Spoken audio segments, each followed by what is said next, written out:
सोचिए, भारत के जंगलों में एक ऐसा खजाना है जो हमारी आंखों के सामने ही धीरे धीरे गायब हो रहा है। चलिए, आज इसी खजाने की कहानी में उतरते हैं। हमारी कुदरती विरासत की कहानी और उसे बचाने की जद्दोजहद की कहानी। स्क्रीन पर ये जो नंबर दिख रहा है ना, 47,000, ये कोई मामूली आंकड़ा नहीं है। ये भारत की जमीन पर उगने वाले पेड़ पौधों की प्रजातियों की संख्या है। जरा सोचिए, कितनी रिच, कितनी डाइवर्स है हमारी कुदरत।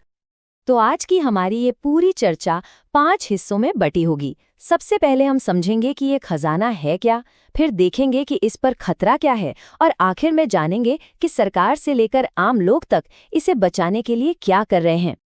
चलिए शुरू करते हैं पहले हिस्से से और समझने की कोशिश करते हैं कि भारत का ये जैविक खजाना आखिर कितना बड़ा है और हम क्या कुछ खो सकते हैं। अच्छा, इस पूरी बात के केंद्र में एक शब्द है, बायोडाइवर्सिटी, यानी जैव विविधता। अब इसका मतलब सिर्फ पेड़ पौधों और जानवरों की गिनती कर लेना नहीं है। नहीं, ये तो जिंदगी का एक बहुत ही कॉम्प्लेक्स जाल है, जहां हर एक चीज दूसरी चीज से जुड़ी हुई है। और इस जाल के आप कह सकते हैं 2 मेन हिस्से हैं।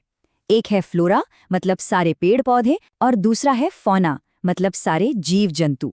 और यही दोनों मिलकर नेचर का बैलेंस बनाते हैं। और जब हम भारत की बात करते हैं तो यहाँ की दौलत सिर्फ इन आंकड़ों में नहीं, बल्कि इनकी डाइवर्सिटी में है। देखिए, करीब 47,000 तरह के पौधे, 81,000 से ज्यादा तरह के जानवर, और सबसे कमाल की बात क्या है पता है? करीब 15,000 तो फूलों की ऐसी प्रजातियां हैं जो पूरी दुनिया में सिर्फ और सिर्फ यहीं मिलती हैं। है ना ये सचमुच एक अनमोल खजाना? लेकिन जैसा कि हर कीमती चीज के साथ होता है, इस खजाने पर भी खतरा है, एक बहुत बड़ा खतरा। तो अब बात करते हैं कि कैसे ये अनमोल धरोहर हमारी आंखों के सामने से ही मिटती जा रही है। अच्छा, ये जो खतरा है, इसे साइंटिफिकली कौन नापता है? इसके लिए एक ग्लोबल संस्था है, IUCN। इसका काम यही है कि ये हमें बताए कि कौन सी स्पीशीज कितनी सेफ है और कौन सी हमेशा के लिए खत्म होने वाली है।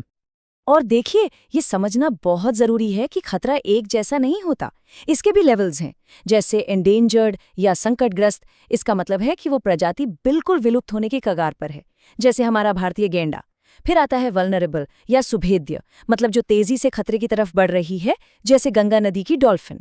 और फिर एक्सटिंक्ट यानी विलुप्त, वो प्रजातियां जिन्हें हम हमेशा हमेशा के लिए खो चुके हैं, जैसे एशियाई चीता। तो सवाल उठता है कि आखिर ये सब हो क्यों रहा है? इसकी वजह ना कई हैं और सब एक दूसरे से जुड़ी हुई हैं। हम जंगल काट रहे हैं, अवैध शिकार हो रहा है, पोल्यूशन बढ़ता जा रहा है, और बड़े बड़े डेवलपमेंट प्रोजेक्ट्स के नाम पर भी बहुत कुछ हो रहा है। ये सारी चीजें मिलकर हमारी कुदरत पर बहुत भारी बोझ डाल रही हैं। चलिए इस पूरी समस्या को एक पौधे की कहानी से समझते हैं। इसका नाम है हिमालयन यू, एक ऐसा पेड़ जो लोगों की जान बचाता है, पर आज हालत ये है कि वो खुद अपनी जान बचाने के लिए लड़ रहा है। और विडंबना देखिए, इस पेड़ की जो सबसे बड़ी ताकत थी, वो ही इसकी सबसे बड़ी दुश्मन बन गई। असल में इसकी छाल से एक केमिकल निकलता है, टैक्सोल, जो कैंसर के इलाज में काम आता है। जाहिर है ये एक लाइफ सेविंग दवा है। लेकिन जैसे ही ये बात पता चली, इसका इतना ज्यादा एक्सप्लॉयटेशन हुआ, इतना ज्यादा, कि ये बेचारा पेड़ खुद विलुप्त होने की कगार पर आ गया। और इसका नतीजा बहुत ही विनाशकारी रहा है। जो पौधा जिंदगी दे रहा था, वो अब खुद अपने अस्तित्व के लिए जूझ रहा है।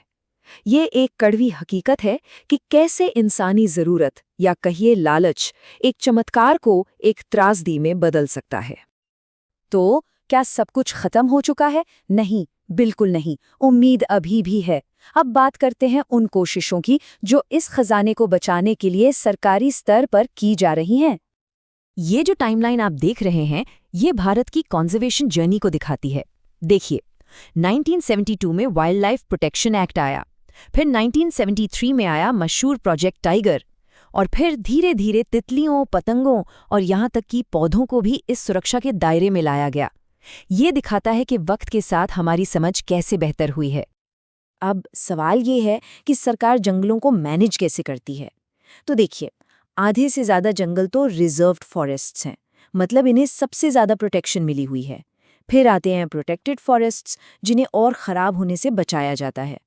ये जो क्लासिफिकेशन है ना, ये कंजर्वेशन की स्ट्रैटेजी बनाने में बहुत मदद करता है। लेकिन एक बात तो साफ है, सिर्फ कानून बना देने से काम नहीं चलता।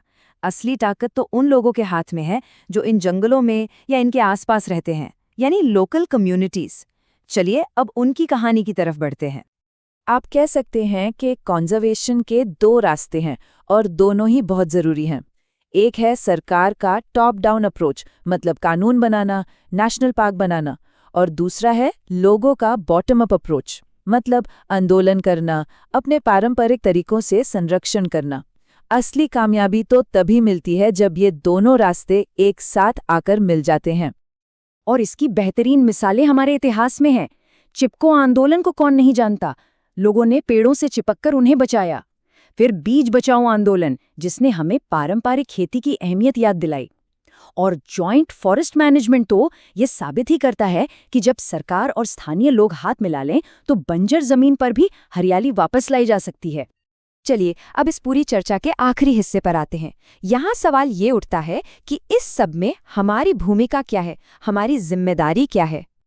ये समझना भी बहुत ज़रूरी है कि जब हम पर्यावरण के विनाश की बात करते हैं तो ये सिर्फ पेड़ पौधों या जानवरों की कहानी नहीं है, इसका सीधा असर इंसानों पर पड़ता है।